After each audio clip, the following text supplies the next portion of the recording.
Mesdames et messieurs, chers internautes, Bénin Dabaroutou se poursuit et nous sommes dans le département du Mono. Nous sommes dans la capitale de ce département, nous sommes à Lokossa. À Lokossa, nous allons échanger avec la première autorité, avec le maire de cette commune. Nous allons aborder la thématique de cette 4e édition de Bénin Dabaroutou, l'extrémisme violent et la cohésion sociale. Mais avant ça, nous allons découvrir Lokossa, nous allons découvrir ses potentialités, ses atouts. Monsieur le maire, merci de nous recevoir. C'est la ville de Lokossa qui vous remercie d'avoir choisi sa terre pour faire ce tour. Puisque, comme vous l'avez dit, ce n'est pas la première édition, mais à cette édition, Lokossa on a pensé à Lokossa et c'est un plaisir de vous recevoir. Merci beaucoup, monsieur le maire. Nous avons pris le plaisir de passer une très belle nuit à Lokossa. Nous avons découvert une ville très propre, bien assainie. Dites-nous, c'est quoi votre secret de pouvoir maintenir votre ville aussi propre, aussi bien assainie? C'est une longue histoire, mais quand vous succédez à des gens qui ont ce goût, qui ont eu ce flair de faire de votre localité une localité exemplaire propre, il n'y a pas de choix de ne pas opter pour que ce que vous avez hérité soit amélioré. C'est ce que nous essayons de faire et c'est ce que nous faisons jusque-là pour que Lokossa reste parmi les villes les plus attrayantes de la République du Bénin. Nous nous efforçons à le faire parce que Lokossa a été plusieurs fois première ville propre de notre République. Ah oui, monsieur le maire, nous témoignons de cette propriété. Alors, nous avons envie de mieux connaître Lokossa. C'est sûr que les internautes aussi meurent d'envie de savoir c'est quoi la commune de Lokossa, quelle est son étendue, quelles sont ses populations, quelles sont les activités qu'on y mène. Lokossa, comme son nom l'indique, pour ceux qui connaissent l'Iroko, on veut dire, Lokossa, c'est dire nous sommes sous l'Iroko. C'est la définition terre à terre de Lokossa. Oui. La commune de Lokossa est l'une des 6 communes du département du Mono. Elle couvre 260 km² en superficie et environ 130 000 habitants. Et comme dans toutes les autres villes, Lokossa est une commune où se mènent presque toutes les activités artisanales, commerciales, industrielles aussi et agricoles. C'est une commune, je dirais, typiquement agricole puisque elle est composée de 5 arrondissements. Et dans les 5 arrondissements, vous avez toujours l'agriculture qui est la première activité menée. À Lokossa, on pourra retrouver aisément et très facilement le palmier à huile, qui est un apanage de près de 3 arrondissements. Oui. Vous allez trouver de gros poissons, de très gros poissons en venant à Lokossa. Et d'ailleurs, ceux qui font le tour et qui le savent viennent toujours avec des glaciers pour repartir avec des poissons. Et Lokossa, comme nous l'avons commencé par le dire, c'est une ville reposante, une ville bien calme, une ville située à équidistance pratiquement de Cotonou, Lomé, Boïcon, qui constituent des villes phares que nous avons l'habitude de visiter. Venez, faites un tour, vous allez voir que de Lokossa, vous pouvez joindre n'importe où du Bénin et dans le monde. D'accord, merci beaucoup. Lokossa, c'est une ville carrefour. Alors, dans une ville carrefour comme Lokossa, il y a la paix qui doit régner pour pouvoir permettre aux autorités de mettre en œuvre leurs ambitions, de mettre en œuvre leurs programmes. Alors, dites-nous, est-ce qu'il y a des comportements ou des phénomènes qui mettent à mal la cohésion sociale dans votre commune? On ne dira pas non, mais ce n'est pas aussi évident. Vous voyez, c'est une dualité qui peut, pour laquelle on peut se demander, bon, il est en train de dire quoi?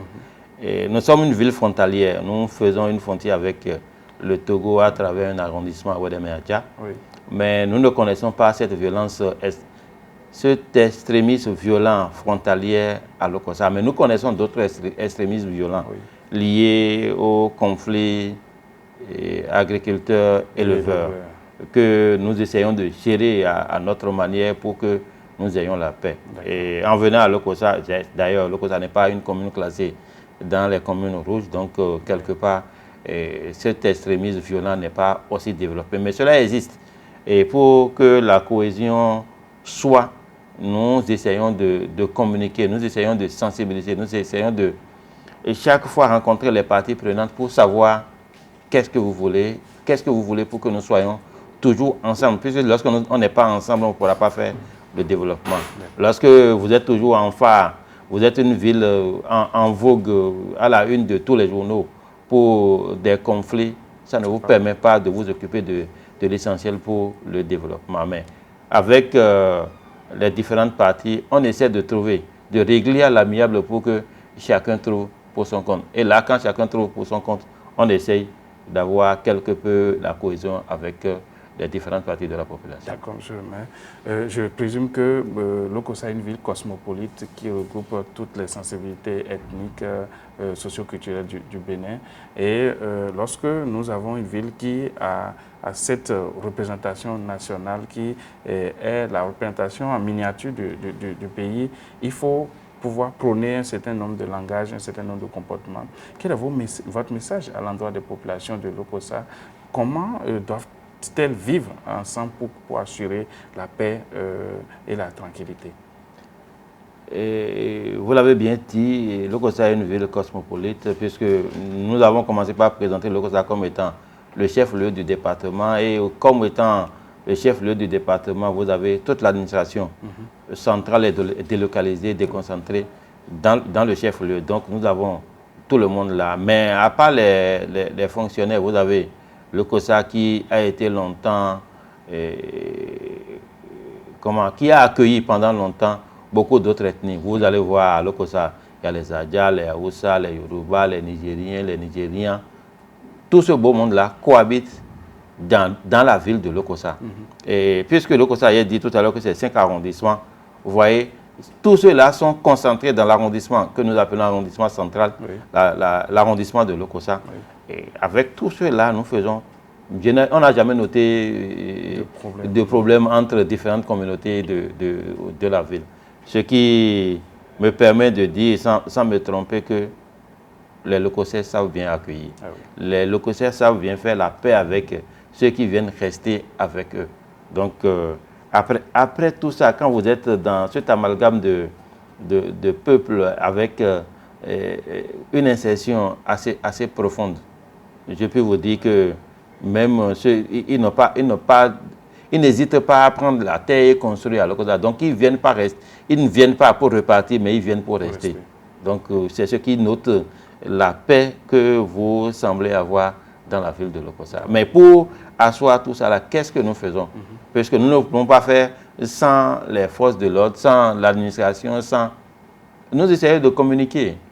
Il n'y a pas cette semaine, il n'y a pas de communiquer, il n'y a pas de sensibilisation avec la police, avec les autres corps de l'armée, avec les autres administrations qui s'occupent de la sécurité. Il n'y a pas de semaine où dans un arrondissement, il n'y a pas une sensibilisation par rapport à cela. Donc en communiquant, en donnant à la population ce qu'elle ne sait pas et ce qu'elle doit savoir, et nous sommes convaincus que nous ne verrons que pour la paix, la cohésion sociale. D'accord. Merci beaucoup, monsieur le maire. C'est sûr que la commune de Lokossa, comme toutes les communes du Bénin d'ailleurs, a des préoccupations. Les populations sont confrontées certainement à certaines difficultés, à certains problèmes.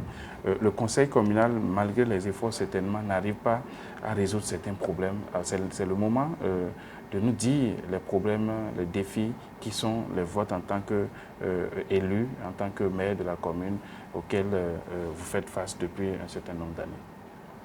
Il n'y a pas ce pays au monde qui va dire qu'il a fini de faire le développement.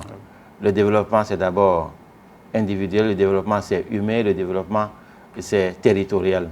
Et quand vous venez dans nos pays dits sous-développés ou bien dans nos pays en voie de développement, vous constatez que tout reste à faire. Et il m'arrive dans une localité de dire à celui qui est à côté, quand est-ce qu'on finira de faire tout ceci? On ne finira pas de le faire parce que quand on va finir de le faire, ce n'est pas évident que ceux qui doivent venir auront quelque chose à faire. Mais puisque tous ceux qui doivent venir auront toujours quelque chose, je dis bien toujours, parce que ça ne finira jamais. Et les priorités quand on venait à la tête de cette commune, les priorités, c'est d'abord l'éducation. Et en ce moment, on avait l'éducation primaire, maternelle et primaire.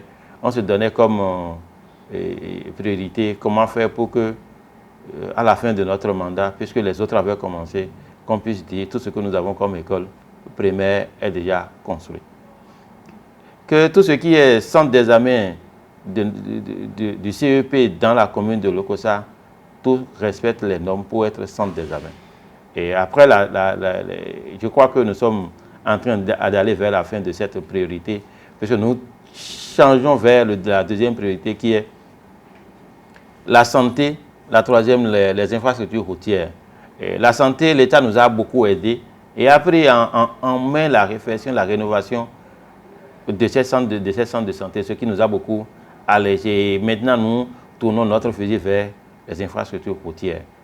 Et en parlant d'infrastructures routières, nous voulons parler de l'assainissement, de l'aménagement des routes qui constitue aujourd'hui ce sur quoi la population nous dérange. Et d'ailleurs, tout à l'heure, on sera en ville pour aller voir. Quelque chose est en train d'être fait, la population est en train de souffrir. Qu'est-ce qu'il faut faire pour que cette partie de la population puisse circuler librement? Et quand vous parlez de l'éducation, de la santé, des routes, il ne reste qu'à penser à l'humain. Puisque au centre de tout ça, là, il y a l'humain.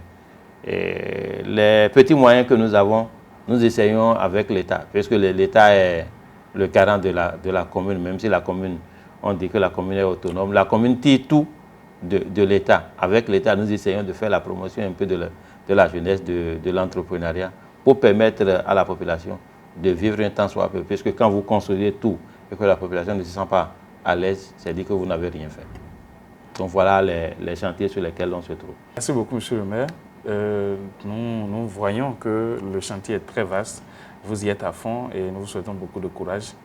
Alors, avant de finir cet entretien, j'aimerais savoir qu'est-ce que Lokossa a de façon, si on doit faire la promotion de quelque chose, on doit révéler Lokossa avec un seul fait ou une réalité, ça sera quoi? Un seul? Oui. Un seul. Je vais prioriser Jonas Pedro. D'accord. Cette icône de la musique péninoise. Absolument. Et il est connu de par le monde. Oui. Et on se doit de lui faire hommage, oui, honneur, de garder son nom pour toujours, oui, et gravé dans les annales de notre pays et du monde. Alors, est-ce que dans ce sens, déjà, le conseil communal a prévu un certain nombre d'actions? Je ne saurais révéler ce qui est en préparation, mais ça fait partie de... c'est une des priorités, oui, pour Lokossa, pour le conseil communal que je dirige. Et ça fait partie de ce que nous avons, ce sur quoi nous sommes entendus, oui, pour permettre, quand on va dire Lokossa quelque part, qu'on soit sûr que, on parle de chez Jonas Pedro. Il en a fait pour la ville. Ah, oui. Et si la promesse des fleurs tienne, vous ne serez pas étonné de voir qu'en 2024, il y a eu quelque chose de très grand par rapport à Jonas Pedro. D'abord, je voudrais dire merci au groupe de presse d'Avarou qui a fait le déplacement sur la terre de l'Espérance pour s'enquérir de nos nouvelles. Et je voudrais dire à toute la population de Lokossa et du Bénin en général que la paix ne saurait être un mot. La paix, c'est un comportement. Et pour que nous connaissions un développement, la paix, c'est un comportement, j'allais dire. Et pour que nous connaissions un développement, il faut que nous soyons en harmonie avec nous-mêmes et avec notre nature. Avec nous-mêmes, c'est ensemble, puisque le développement ne se fera pas par partie, le développement ne se fera pas par région, mais le développement sera inclusif. C'est tout le Bénin qui pourra se développer simultanément. Et pour éviter l'extrémisme violent, il faut que la prospérité soit partagée. Sinon, s'il y a frustration, il y aura forcément ce que nous ne souhaitons pas dire, Merci, monsieur le maire. Mesdames et messieurs, vous avez compris, la paix, ce n'est pas un vain mot, c'est un comportement. Chacun doit œuvrer pour asseoir la paix et la cohésion sociale dans sa société. Et ainsi, nous vivons en paix au Bénin et nous allons assurer tous le développement de notre patrie commune. Mesdames et messieurs, Bénin Dabaroutou était à Lokossa. Merci de nous avoir suivis et à la prochaine étape. Au revoir.